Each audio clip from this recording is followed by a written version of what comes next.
Assalamualaikum warahmatullahi wabarakatuh. Selamat datang di Bicara Pajak. Bersama saya, Faris Sustian.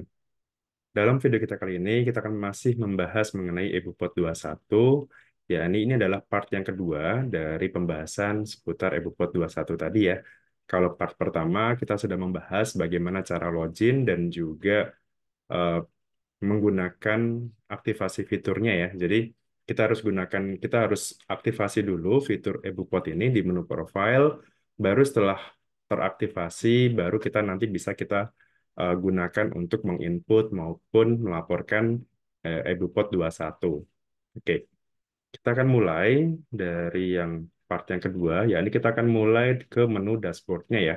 Jadi setelah kita aktifkan, kita masuk ke EBUPOT 21-nya di lapor ya, lapor, kemudian pra pelaporan. Jadi di sini letaknya, jadi di menu lapor, kemudian klik pra pelaporan, kemudian kita klik EBUPOT 21. Tapi pastikan ya, fitur ini sudah kita aktifasi terlebih dahulu. Oke, kita akan masuk ke menu dashboard. Jadi dashboard EBUPOT ini kurang lebih seperti ini ya. Jadi hampir sama dengan EBUPOT unifikasi sebenarnya. Jadi nanti akan ada eh, tiga menu ya, dashboard, kemudian bukti potong, SPT masa, dan pengaturan. Nah, pengaturan ini biasanya kita harus cantumkan dulu ya, nama si penandatanganan tadi ya, seperti itu. Oke, jadi ada empat menu ini. Kemudian yang di bawah ini adalah daftar SPT yang sudah pernah kita laporkan nantinya ya. Jadi ini adalah data yang sudah pernah kita laporkan, misalkan masa masa ini ya Januari 2024, kemudian pembetulannya normal, tanggal kirimnya sekian gitu ya. Di sini akan ada menu print dan juga cetak BPE biasanya, bukti penerimaan elektronik ya, seperti ini. Oke, fungsinya dashboard ini adalah untuk menampilkan daftar SPT yang sudah kita kirimkan ya. Jadi ketika kita sudah selesai, sudah submit SPT, maka nanti akan muncul di sini masa pajaknya, apakah pembetulan atau tidak seperti itu ya.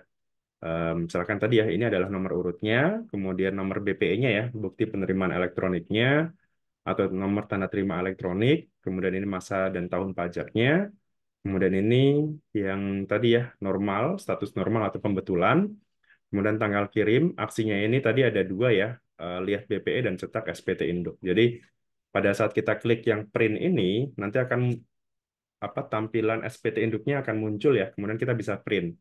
Sementara kalau yang ini yang sampingnya itu adalah lihat BPE-nya ya, lihat bukti penerimaan elektroniknya seperti itu. Nah, kalau misalkan ini ya aksi BPE, lihat BPE. Nah, BPE-nya ini kurang lebih bentuknya seperti ini ya. Jadi em, kalau ke KPP itu kan biasanya ada kertas kuningnya gitu kan, kertas kuning bahwa itu adalah bukti penerimaan surat. Nah, kalau elektronik ya sebenarnya bentuknya sama ya, fungsinya sama, cuman bentuknya di sini kurang lebih seperti ini dan ini bisa kita scan ya QR code-nya ini untuk mengecek status secara online ya dari SPT yang dikirimkan gitu. Jadi caranya dengan pindai saja lewat HP atau lewat scan khusus ya, itu bisa langsung terlihat gitu ya, terlihat kira-kira eh, pengecekan SPT-nya ini nanti seperti apa gitu ya. Jadi harusnya sih apa ya datanya akan seperti ini ya. Jadi bahwa Januari 2004 itu sudah dilaporkan pada tanggal sekian dengan BPE kurang lebih seperti ini, seperti itu. Oke, itu ya. Jadi kalau misalkan kita mau lihat BPE-nya tadi. Kemudian kalau misalkan kita mau cetak SPT induk yang ada di sini ya, ada ikon cetak SPT ini, nanti akan muncul kurang lebih tampilannya seperti ini ya. Jadi ini adalah bentuk SPT 21 ya, dengan format yang baru, kurang lebih seperti ini bentuknya. Nanti ini bisa tinggal kita print. Nah, apakah ketika kita print ini, itu kita laporkan gitu ya, laporkan ke kantor pajak, nggak perlu ya. Jadi karena pelaporannya sudah online, maka ya fisiknya ini tinggal kita simpan saja gitu ya, sebagai arsip aja di wajib pajaknya, seperti itu. Oke, nah berikutnya itu adalah menu bukti potong. Nah, ini yang menu yang mungkin paling penting ya di bagian nomor 3 ini. Jadi kita akan membuat bukti potongnya.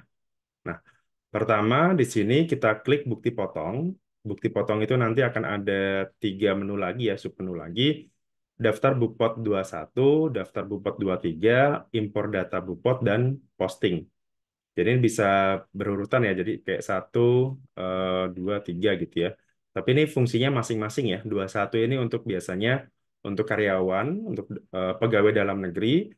Pasal 26 ini biasanya untuk pemotongan bagi yang subjek pajak luar negeri ya, atau WNA. Impor data itu biasanya kita gunakan ya, misalkan datanya banyak gitu ya, sampai ribuan atau ratusan, kita bisa impor data bentuk Excel. Nah, di situ tinggal kita, habis itu tinggal kita posting saja gitu ya. Nah, yang pertama tadi, eh, ini tadi ya, membuat bukti potong secara key-in ya. Jadi, yang dua ini, daftar bukti potong ini, itu kita bisa buat e-Bupotnya itu secara key-in ya, secara satu persatu seperti itu. Sementara kalau Bupot ini, impor ini bisa langsung sekaligus ya menggunakan Excel. Oke, pertama kita buat dulu daftar Bupot pasal 21-nya menggunakan fitur key-in ya, atau input di aplikasinya tadi, di web base tadi gitu. Nah, submenu di sini digunakan untuk melihat, mengubah, dan menghapus, kemudian merekam, dan mengekspor bukti potong ke dalam bentuk Excel ya. Oke, pertama, jadi pada saat kita pilih tadi ya daftar bukti potong, di situ nanti akan ada 2 tombol di sini, rekam dan unduh di sini.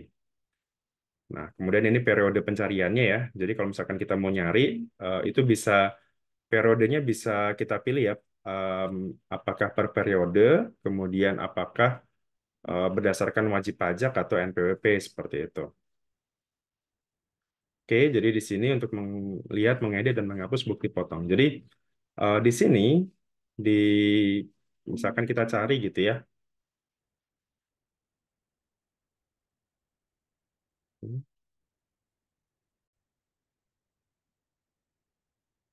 Nah, yang tadi ya. Jadi untuk yang ini ada 3 tombol tadi ya, 3 tombol aksi untuk melihat, kemudian mengedit ya, mengedit dan juga menghapus bukti potong. Sepanjang ini belum diposting ya, sepanjang ini belum diposting, ini masih bisa kita eh, lihat, edit dan hapus. Tapi kalau sudah diposting, ini juga masih bisa kita apa namanya, masih bisa kita edit dan hapus gitu. Oke, jadi tombol aksi digunakan untuk mencetak bukti potong. Jadi di sini untuk mencetaknya ya.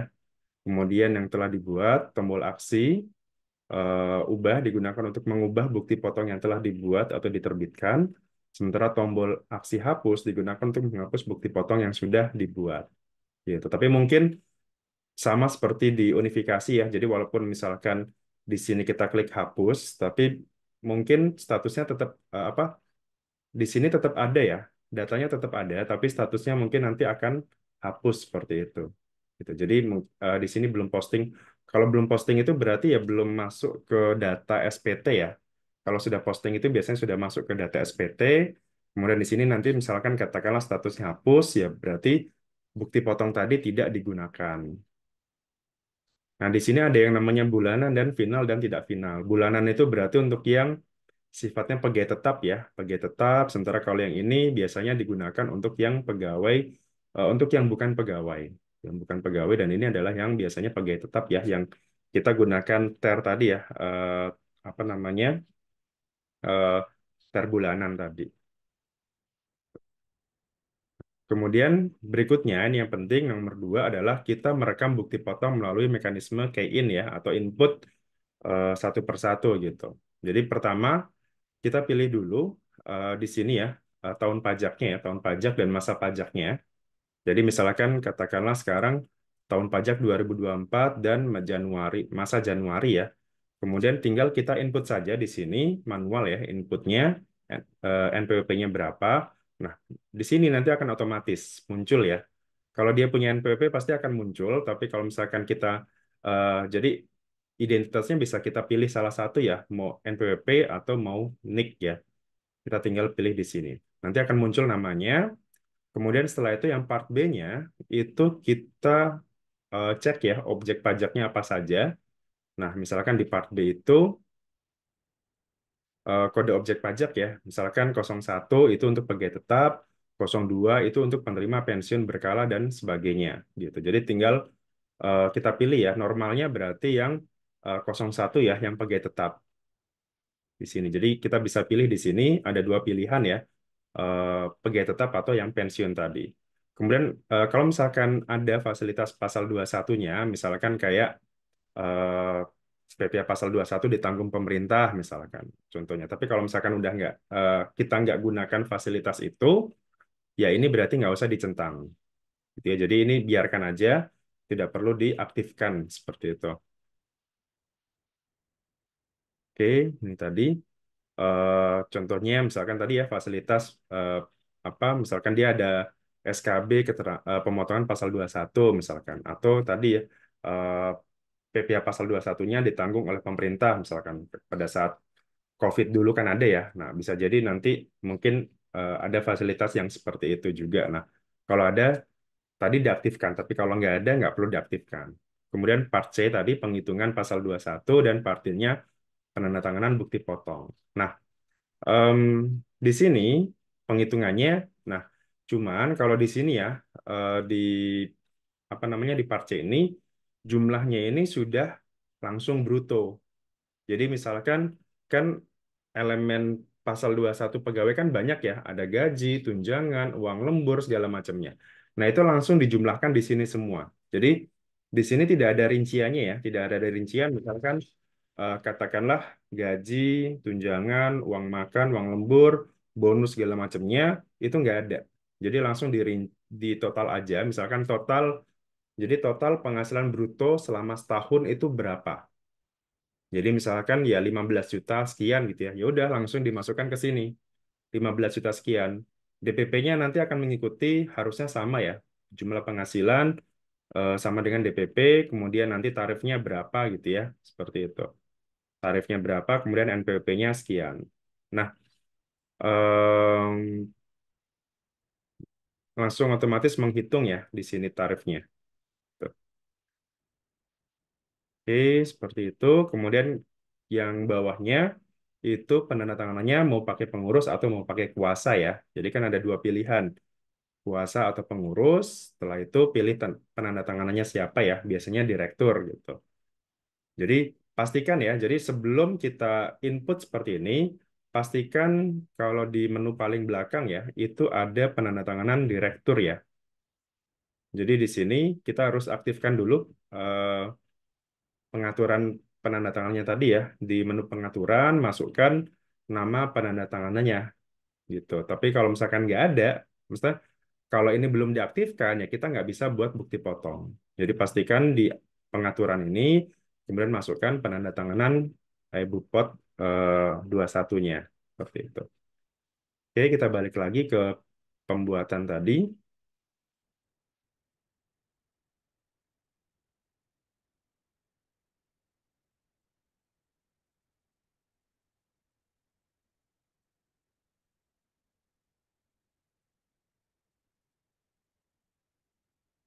Oke, di sini ya. Jadi tinggal kita centang saja di sini dengan ini saya menyatakan dan seterusnya, kemudian kita simpan gitu. Jadi cukup 6 langkah mudah ya untuk membuat bukti potong pasal 21 seperti itu. Dan di sini ada part A, B, C, dan D ya.